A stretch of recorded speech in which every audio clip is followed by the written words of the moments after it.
So good evening, everyone. Glad to see you. If you're having a good week and enjoying some of the change in weather.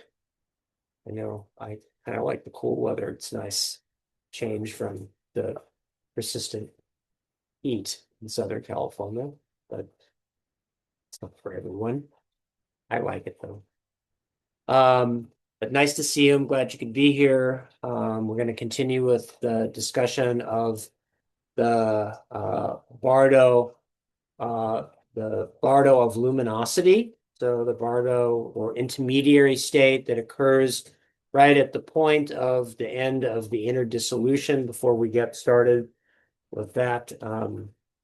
Some review from last time and some a little bit new material. Let's take a moment to establish that motive best motivation for receiving instructions in our spiritual practice, and that being altruistic motivation.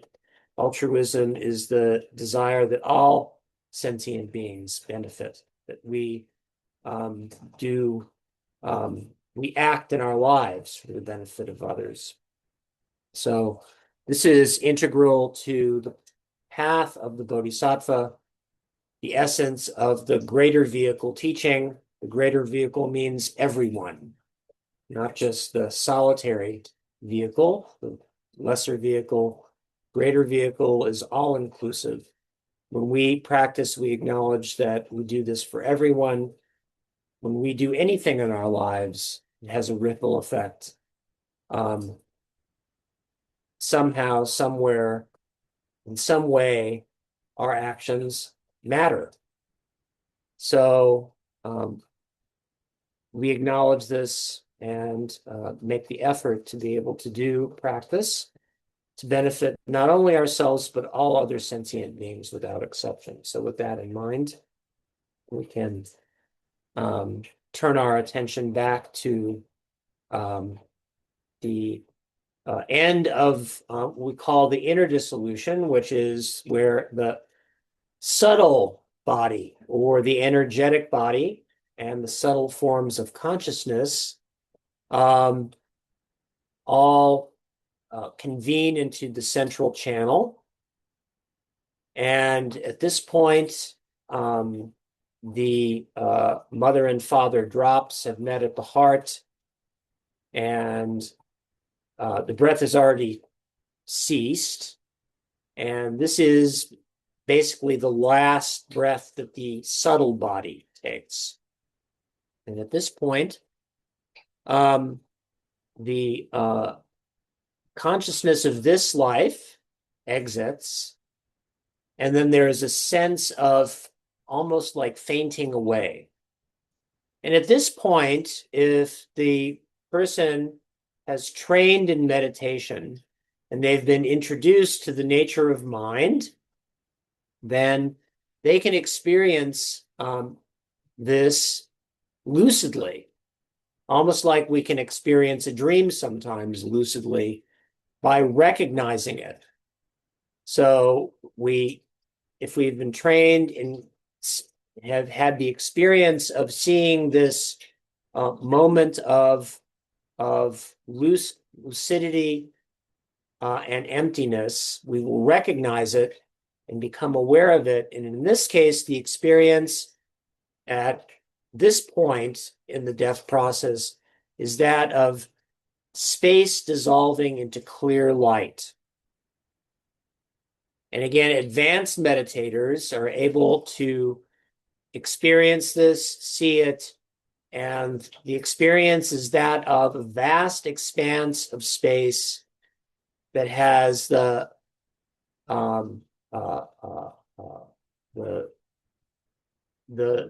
experience of a great open sky that's very brilliant and luminous and bright.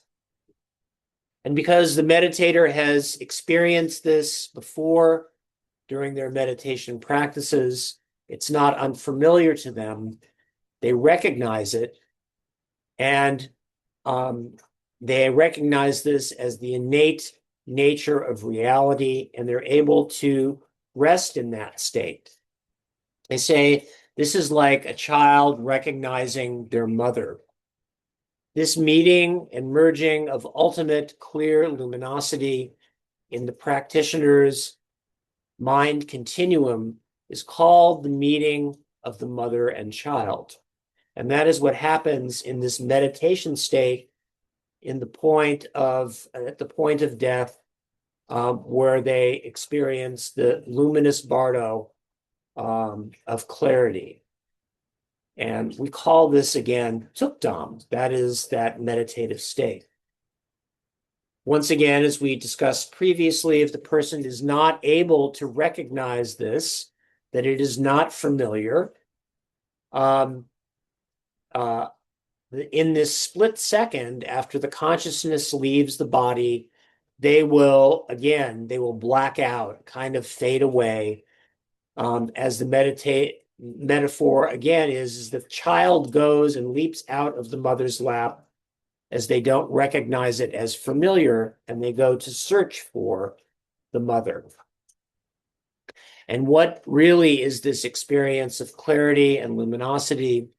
This is the Dharmata, the ultimate enlightened state of mind, the Tathagata Garbha, that state of Buddha nature. It is the innate nature of reality and the manifestation of Buddha itself. And again, sometimes we can tell if the practitioner has achieved this state and is in this meditative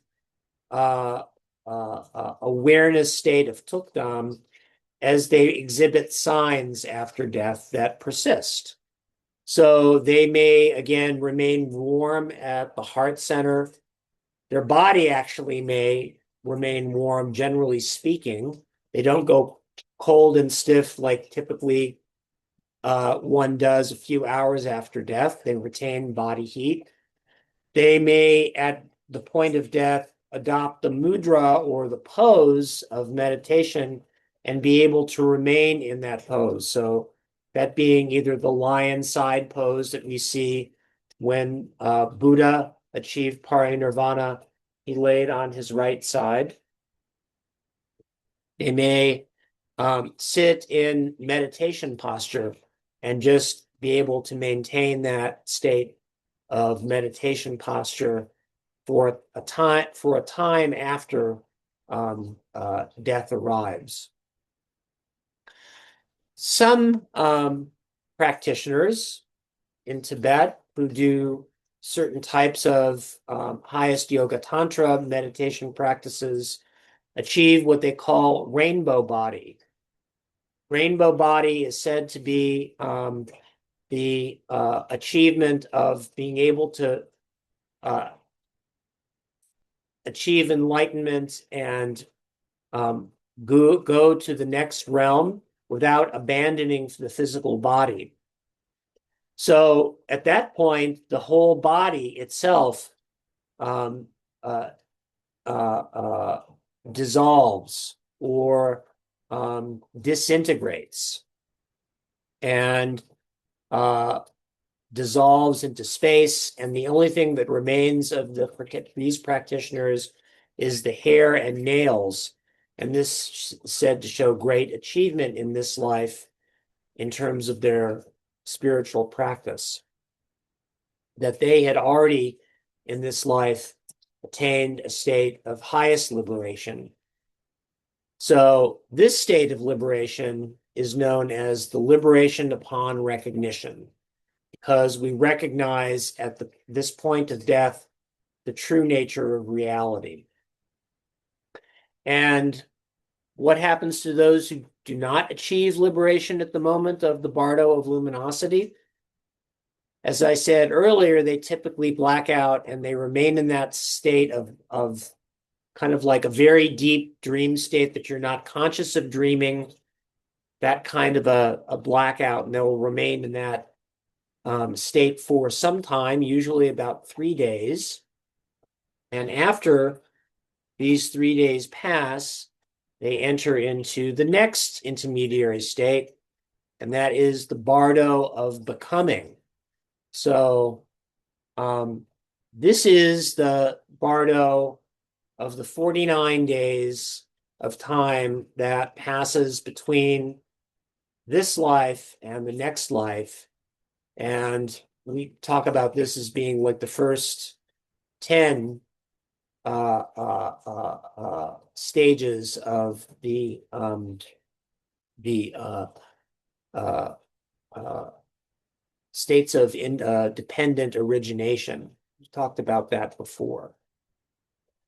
So entering into the Bardo of becoming, there's still a possibility of achieving liberation in that state, but it again is also dependent on the familiarity the practice has with the machinations of the mind.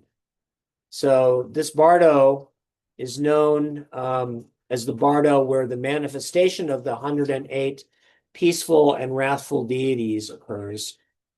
And it's said to be a bit of like a wild ride or a fun house. It kind of goes on, and it's characterized by all of these apparitions of various deities manifesting. At this point in the Bardo of becoming, there is actually no physical body. It's just a state of mind. And that Bardo beings have this state of mind and a subtle body. And they are able to also recognize the goings on and appearances in the Bardo of becoming as they have some sense,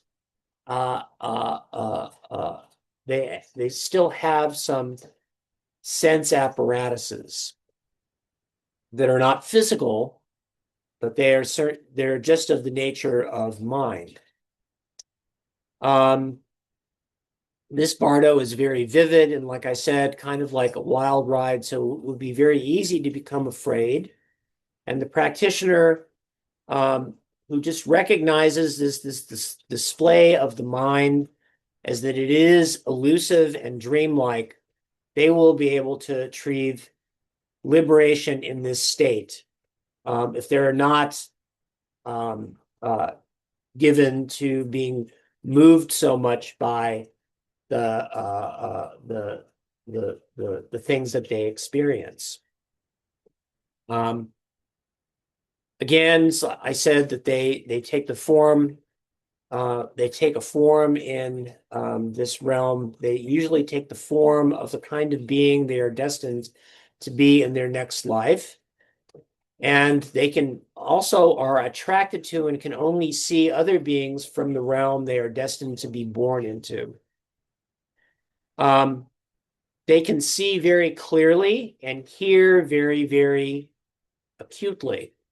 But this means they're easily overwhelmed by the experiences that they have. And so this is why in Tibetan culture, it's very important during the next 49 days after death that their living Dharma brothers and relatives quietly read the instructions of the Bardo Todal to them, which is the book that explains the nature of the Bardo states, because they can still hear that. And that will be reminded that these are all illusory states, that they are not real.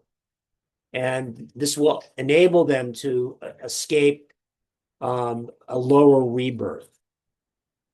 So this helps to reinforce that potential for them to attain at least a higher rebirth or liberation into one of the Pure Lands.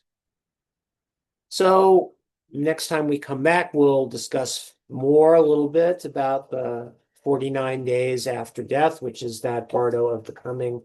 But for tonight, let's go ahead and finish up by reciting the refuges and the sharing of merit.